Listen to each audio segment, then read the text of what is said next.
스승의 날이죠. 오늘 스승의 날인데 최순실 씨와 이대 학사비리 관련자들이 대법원 판결을 받았습니다. 뭐 날이 날인 만큼 참 씁쓸한데 원심 그대로 3년? 그렇습니다. 이제 1심에서 한 것처럼 그대로 고등법원까지 거쳐서 대법원에서도 확정이 됐고요. 3년 그대로 유지가 됐습니다. 대법원 판결로 확정이 된 거는 최순실 씨가 받은 재판 중에서 이번이 처음이거든요. 그렇죠. 물론 이게 제일 빨리 나오기도 했고 최순실 씨뿐만이 아니라 뭐 최경희 전 총장이라든가 김경숙 이화여대 학장 또 남궁옥 입학처장도 고스란히 징역형 실형이 유지가 됐습니다. 최순실 씨 이제 대법원이니까 여기는 이제 법리를 다투는 데 아니겠습니까? 최순실 씨 같은 경우는 아마 이렇게 주장을 한 것 같습니다.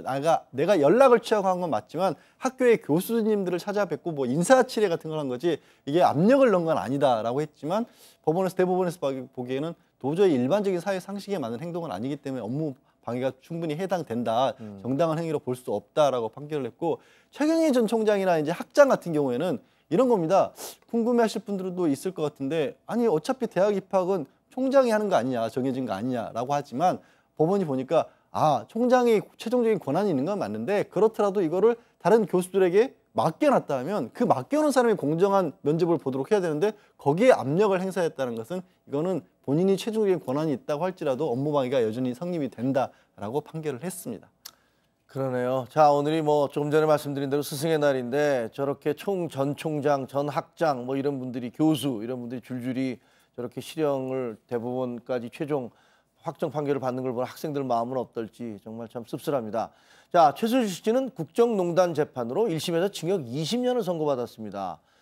그런데 만약에 이게 그냥 대법원까지 가서 확정이 된다면 이번에 3년형이 나왔잖아요. 그럼 어떻게 되는 거예요? 23년인 겁니까? 그럼 총 얼마나 사는 겁니까? 23년에다가 지금 벌금 180억 낸 거 그거 뭐 선고받은 거 있잖아요. 안 낸다면은 최대 3년까지 또 노역장 유치. 결국은 구치소에 가는 거예요. 그러니까 26년인데 이게 뭐 검찰에서 일부러 그랬을 리는 없지만 있죠. 우리가 보면 옛날에 검찰에서 어떤 피고인이 정말 미울 때 이 사람을 좀 처벌을 엄하게 할 때는 기소를 따로 합니다. 이게 같이 해버리면 경합범 가중이라 그래가지고 한 재판을 가면 아무래도 형이 그 전체 당구단 주니까 그래서 했는데 이 부분은 그건 아니고 최순실 씨가 워낙 개입한 곳이 많다 보니까 이 형이 빨리 재판이 가가지고 빨리 확정됐는데요.